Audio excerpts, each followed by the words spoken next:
مرګرو په مدینه منوره کې به تاسو دا کوترې کتلې وي، یعنی کوم خلک چې لاړ وي هغوی ته به ښه معلومات وي چې د دې کوترو تعداد په مدینه منوره کې څومره زیات دی او څومره زیات دي دا کوترې. نو تاسو کله دا سوچ نه دی کړی چې دا کوترې اخر د کوم خوا راغی او دا د څومره ټایم نه په دې مدینه منوره کې موجود دي او دا کوترې اخر د چا دي په مدینه منوره کې. راځئ چې مکمل ډیټیل وګورو چې په مدینه منوره کې دا کوترې چې کومې دي دا اخر د چا دي، دا د کم خوراغي او دا چا ساتلی دي، د دې انتظامات څوک کوي، دوی ته دانې خوراک ورته څوک ورکوي.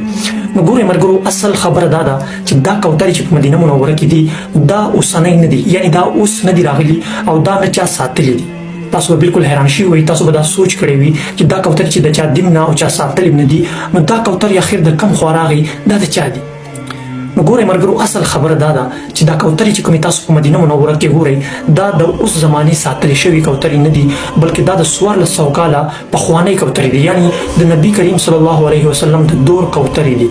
تاسو به وایئ هغه څنګه؟ ګورئ ملګرو، نبی کریم صلی الله علیه وسلم چې کله د مکې نه مدینې ته هجرت وکړو، نو په هغه ټایم کې نبی کریم صلی الله علیه وسلم دا حکم کړی و، دا هغوی فرماویلي وو چې په مدینه منوره کې هر چا ته امان دی، انسانان به هم په امان کې وي او هغې نه بعد چې کوم ځناوران دي، چې کوم حیوانات دي، هغوی به هم په امان کې وي، یعنی هېڅ چا سره به څوک ظلم او زیاتۍ نه کوي، هر جاندار به په امان کې وي، یعنی هغې انسان ته هغې حیوان ته به څوک هم په بد نظر نه ګوري او د هر چا به قدر او عزت او احترام کېږي. نو د هغې وخت نه چې کوم صحابه کرام وو هغوی به هم دغې ځناورانو ته هسې نه ویله، او دا ځناوران د خوا او شا نورو علاقو نه به راتلو او په مدینه منوره کې به د دغې ځناورانو به یې ښه عزت احترام کولو، دوی ته به یې دانې ورکولې، دوی ته به یې خوراک ورکولو، یعنی صرف کوترې زه نه یادوم بلکې په دې کې پیشوګانې هم دي، هغې نه بعد داسې نور واړه او غټ ځناوران هم دي پکې. خو نن سبا که تاسو وګورئ نو په مدینه منوره کې دا کوترې او دا پیشوګان وغیره چې کوم دي دا په مدینه منوره کې به تاسو ته ښکاري، حتی کې مسجد نبوي کې دننه هم دا ځناوران به تاسو ته ښه صفا ښکاري او څوک چې مونځ کوي د هغوی مخې ته هم تېرېږي،